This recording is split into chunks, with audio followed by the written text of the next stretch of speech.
कमरे के अंदर 5 लाशें पड़ी थीं। न कोई संघर्ष के निशान, न खून का एक कतरा। ऐसा लग रहा था जैसे सब सोते सोते मौत की आगोश में चले गए हों। लेकिन सबसे बड़ा झटका तब लगा जब दूसरे कमरे में डॉक्टर सुकांत सरकार मिले, खून से लथपथ। उनका शरीर 14 चाकुओं के वार से छलनी था। दोस्तों, झारखंड की राजधानी रांची के कोकर चौक से कांटाटोली जाने वाली सड़क पर एक आलीशान हाउसिंग सोसाइटी है, जिसे लोग रिवर्स अपार्टमेंट के नाम से जानते हैं।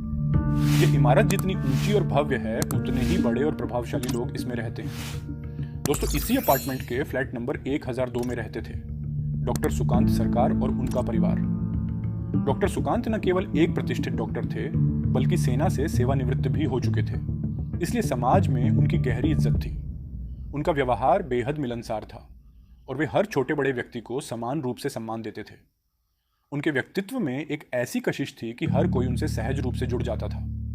डॉक्टर सुकांत का बेटा सुमित सरकार नोएडा की एक नामी कंपनी में उच्च पद पर कार्यरत था। सुमित का करियर नोएडा से शुरू हुआ था और उनके पिता ने वहीं भी एक घर ले रखा था। इस कारण यह परिवार कभी नोएडा तो कभी रांची आता जाता रहता था। कुल मिलाकर यह एक संपन्न और प्रतिष्ठित परिवार था, जिसे किसी भी चीज की कमी नहीं थी। वर्ष 2006 में सुकांत सरकार ने अपने बेटे सुमित सरकार का विवाह बड़ी धूमधाम से मधुमिता नामक एक शिक्षित और संस्कारी युवती से करवाया। कोलकाता की रहने वाली मधुमिता ने जब इस परिवार में कदम रखा तो उसने अपने अच्छे स्वभाव और कुशलता से सबका दिल जीत लिया। वह न केवल अपने पति की प्रिय थी, बल्कि अपने ससुराल में भी उसे आदर और प्रेम मिला। परिवार छोटा था, सिर्फ 4 लोगों का, लेकिन हर कोई शिक्षित, सुसंस्कृत और व्यवस्थित जीवन जीने वाला था। सब कुछ बिल्कुल सही चल रहा था, लेकिन क्या यह खुशहाल जीवन हमेशा ऐसा ही रहने वाला था? या फिर रिवर्स अपार्टमेंट के फ्लैट नंबर 1002 में कोई ऐसा राज छुपा था जो इस परिवार की जिंदगी को हमेशा के लिए बदलने वाला था? दोस्तों, मधुमिता अब इस घर की बेटी बन चुकी थी। जो भी वह चाहती वही घर में होता, लेकिन उसने हमेशा इस बात का ध्यान रखा कि उसके किसी भी फैसले से परिवार के किसी सदस्य को कोई नुकसान ना हो। कभी वह अपने पति के साथ रांची में रहती तो कभी नोएडा में। कुछ सालों बाद उनके घर एक नन्ही परी आई, शमिता। उसकी किलकारियों से घर में और भी खुशियां भर गईं। सब कुछ एक आदर्श परिवार जैसा लग रहा था, सुखी, संपन्न और संगठित। लेकिन 9 अक्टूबर 2016 की एक रात इस परिवार की खुशियों पर जैसे किसी की नजर लग गई। रिवर्स अपार्टमेंट के फ्लैट नंबर 1002 से एक ऐसी खबर आई जिसने पूरे रांची शहर को हिलाकर रख दिया। खबर थी कि सुकांत सरकार के घर में 5 लोगों की रहस्यमयी मौत हो गई और सुकांत सरकार खुद गंभीर रूप से घायल अवस्था में मिले। 60 वर्षीय अंजना सरकार सुकांत की पत्नी, 35 वर्षीय सुमित सरकार सुकांत का बेटा, मोमिता सरकार सुकांत के भतीजे की पत्नी, 6 वर्षीय शमिता सुमित की बेटी, 5 वर्षीय सुमिता सुकांत के भतीजे की बेटी। एक ही परिवार के 5 लोगों की अचानक मौत और घर के मुखिया सुकांत सरकार का गंभीर रूप से घायल होना। यह खबर पूरे अपार्टमेंट में आग की तरह फैल गई। जो भी इस घटना के बारे में सुन रहा था सन्न रह जा रहा था। किसी को कुछ समझ नहीं आ रहा था कि आखिर ये कैसे हुआ। नमस्कार दोस्तों, मैं नीरज कुमार। इस कहानी में आगे क्या होता है यह जानने के लिए इस वीडियो को अंत तक देखें तो महान दया होगी। इस खौफनाक मंजर की जानकारी सुकांत सरकार के भतीजे ने पुलिस को दी। वह इसी शहर में रहता था और जब उसने अपने अंकल सुकांत सरकार को फोन किया तो कोई जवाब नहीं मिला। पहले उसने सोचा कि शायद अंकल किसी काम में व्यस्त होंगे, लेकिन जब उसने घर के दूसरे सदस्यों को भी फोन किया और किसी ने कॉल नहीं उठाई तो उसकी चिंता बढ़ गई। क्या सभी लोग एक साथ व्यस्त हो सकते हैं या फिर कोई अनहोनी हो गई? यह सोचकर वह तुरंत फ्लैट नंबर 1002 की ओर भागा। वहां पहुंचकर उसने दरवाजे की घंटी बजाई, लेकिन अंदर से कोई जवाब नहीं आया। उसने कई बार दस्तक दी, मगर दरवाजा नहीं खुला। अब उसका दिल तेजी से धड़कने लगा। कुछ गड़बड़ थी। उसने बिना समय गंवाए पुलिस को फोन कर दिया। कुछ ही मिनटों में सदर पुलिस स्टेशन की टीम रिवर्स अपार्टमेंट में पहुंच गई। पुलिस ने दरवाजा खोलने की कोशिश की, लेकिन वह अंदर से बंद था। आखिरकार किसी तरह पुलिस ने दरवाजे को तोड़कर उसे खोला और जैसे ही वे अंदर दाखिल हुए, जो नजारा वहां था उसने हर किसी की रूह कंपा दी। पुलिस जब फ्लैट नंबर 1002 के अंदर दाखिल हुई तो जो नजारा उन्होंने देखा उसने सभी को हिलाकर रख दिया। कमरे के अंदर 5 शव पड़े थे। सबकी मौत रहस्यमयी तरीके से हुई थी। शवों पर न तो कोई चोट के निशान थे और न ही कोई संघर्ष के सबूत। ऐसा लग रहा था जैसे सभी सोते सोते मौत के आगोश में समा गए हों। लेकिन दूसरे कमरे में सुकांत सरकार गंभीर हालत में मिले। उनका पूरा शरीर खून से लथपथ था। पास में एक बड़ा चाकू पड़ा था जिस पर खून के धब्बे थे। साफ था कि उन पर इसी चाकू से हमला किया गया था। पुलिस ने उन्हें तुरंत अस्पताल भेज दिया, लेकिन कुछ ही देर में उन्होंने भी दम तोड़ दिया। इस तरह महज कुछ घंटों में इस परिवार के 6 लोगों की मौत हो गई। दोस्तों, जब पोस्टमार्टम रिपोर्ट आई तो जो खुलासा हुआ उसने इस केस को और भी रहस्यमयी बना दिया। 5 लोगों की मौत जहर की वजह से हुई थी। उनके शरीर में ओवरडोज और जहर के अंश पाए गए थे। सुकांत सरकार की मौत चाकू के वार से हुई थी। उनके पेट पर 14 गहरे घाव थे, जिससे साफ था कि उन पर बेरहमी से हमला किया गया था। दोस्तों, अब सवाल था, आखिर परिवार के बाकी सदस्यों को जहर किसने दिया और सुकांत सरकार पर हमला क्यों किया गया? पुलिस ने जब इस केस की गहराई से जांच शुरू की तो एक चौंकाने वाला तथ्य सामने आया। इस हत्याकांड के समय सुमित की पत्नी माधुमिता सरकार नोएडा में थी, इसलिए वह बच गई। जांच के दौरान पुलिस को फ्लैट में कुछ दस्तावेज मिले जिनमें लिखा था कि यह परिवार अपनी बहू माधुमिता के अत्याचारों से परेशान था। परिवार के बचे हुए सदस्यों से पूछताछ में भी यह साफ हुआ कि शादी के बाद से ही माधुमिता सरकार इस परिवार पर पूरी तरह हावी हो गई थी। परिवार के सभी फैसले उसी की मर्जी से लिए जाते थे। धीरे धीरे घर के बाकी सदस्य उसके खिलाफ हो गए। अब पुलिस के सामने सबसे बड़ा सवाल था, क्या यह सामूहिक आत्महत्या थी या सोची समझी हत्या? क्या माधुमिता का इस खौफनाक हत्याकांड से कोई रिश्ता था? अगर हत्यारा माधुमिता नहीं थी तो फिर कौन था जिसने इस पूरे परिवार को खत्म कर दिया?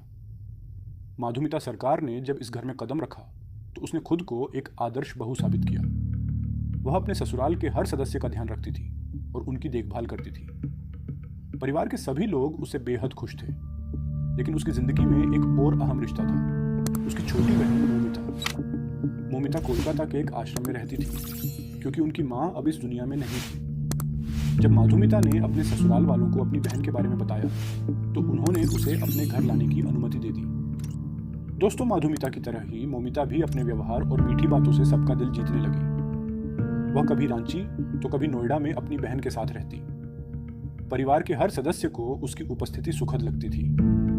धीरे धीरे सुकांत सरकार और उनके परिवार ने मोमिता को अपनी बहू बनाने का फैसला कर लिया। उन्होंने उसे अपने भतीजे पार्थिव सरकार से शादी करवा दी। हालांकि पार्थिव अलग रहता था, लेकिन मोमिता ज्यादातर सुकांत सरकार के परिवार के साथ ही रहने लगी। अब इस घर में 7 लोग थे। सुकांत सरकार मुखिया, अंजना सरकार पत्नी, सुमित सरकार बेटा, माधुमिता सरकार बड़ी बहू, मोमिता सरकार छोटी बहू, शमिता माधुमिता की बेटी और सुमिता मोमिता की बेटी। समय के साथ परिवार में मोमिता को ज्यादा प्यार और सम्मान मिलने लगा। घर के बुजुर्ग अब मोमिता को ज्यादा पसंद करने लगे और उसे हर फैसले में शामिल करने लगे। जहां पहले माधुमिता घर की सबसे प्रिय बहू थी, अब उसकी जगह मोमिता ने ले ली थी। अब परिवार मोमिता की तुलना माधुमिता से करने लगा। उसे ज्यादा जिम्मेदार, मेहनती और समझदार बताया जाने लगा। यही वह मोड़ था जब माधुमिता के दिल में जलन और नफरत की चिंगारी सुलगने लगी। जलन से जन्मी नफरत और नफरत से तबाही। धीरे धीरे माधुमिता को लगने लगा कि उसकी अपनी बहन ने उससे उसका परिवार छीन लिया। वह अपनी ही बहन को शक की निगाह से देखने लगी। उसे लगा कि मोमिता जानबूझकर उसे साइडलाइन कर रही है। जलन इतनी बढ़ गई कि माधुमिता ने अपनी बहन को सबक सिखाने का मन बना लिया। लेकिन यह सिर्फ बहन तक सीमित नहीं रहा, वह अपने ही पति और ससुराल वालों से भी नफरत करने लगी। दोस्तों, अब शक ये हो रहा था कि क्या माधुमिता ने इस जलन में अपने ही परिवार को खत्म करने की साजिश रची? क्या यह हत्याकांड जलन और साजिश का नतीजा था, या फिर इस कहानी के पीछे कोई और बड़ा राज छुपा था? माधुमिता सरकार, जो कभी घर की सबसे प्रिय बहू थी, अब अपने ही परिवार पर गंभीर आरोप लगाने लगी थी। उसने अपने पति सुमित सरकार पर अपनी ही छोटी भाभी मोमिता से अवैध संबंध होने का आरोप लगाया। लेकिन बात सिर्फ यहीं तक नहीं रुकी। माधुमिता ने अपने ही ससुर सुकांत सरकार पर भी मोमिता के साथ अवैध संबंध का आरोप लगाया। एक प्रतिष्ठित परिवार पर ऐसे आरोपों की मार पड़ी जिससे पूरा परिवार बिखरने लगा। घरेलू कलह चरम पर पहुंच गई। परिवार में हर कोई मानसिक तनाव में था। माधुमिता ने दहेज उत्पीड़न के झूठे केस डालने की धमकी दी और पुलिस भी बार बार घर आती, समझाती, डांटती और कभी कभी अपमानित भी करती। सुकांत सरकार और उनके परिवार की सामाजिक प्रतिष्ठा पर गहरा आघात हुआ।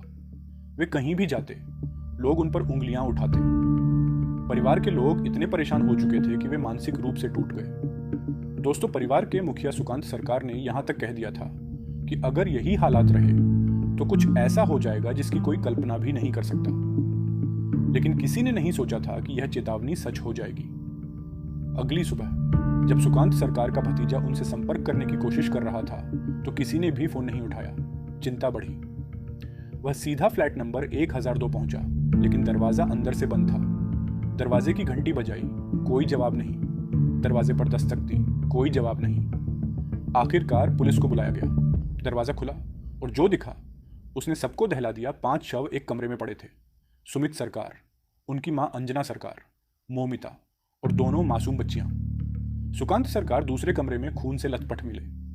उनके शरीर पर 14 चाकू के घाव थे। पास में एक खून से सना चाकू पड़ा था।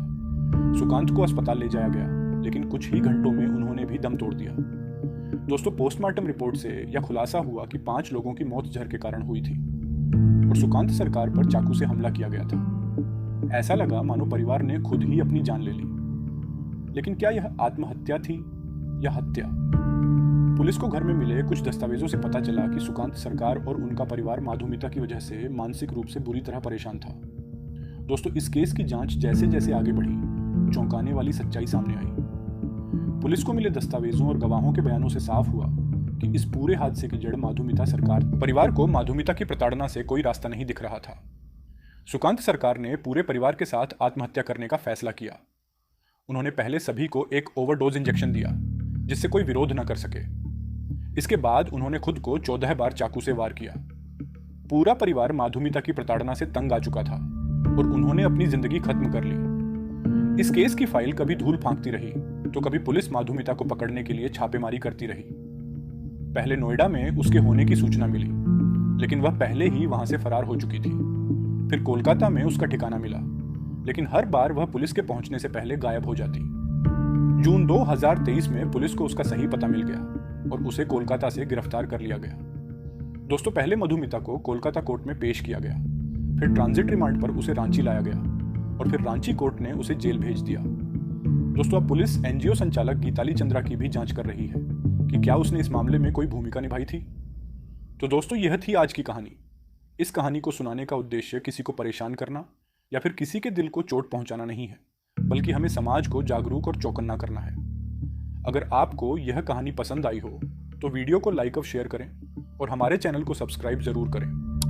अगर आप इतना कष्ट करते हैं तो आपकी बहुत बहुत मेहरबानी होगी। जय हिंद, जय भारत।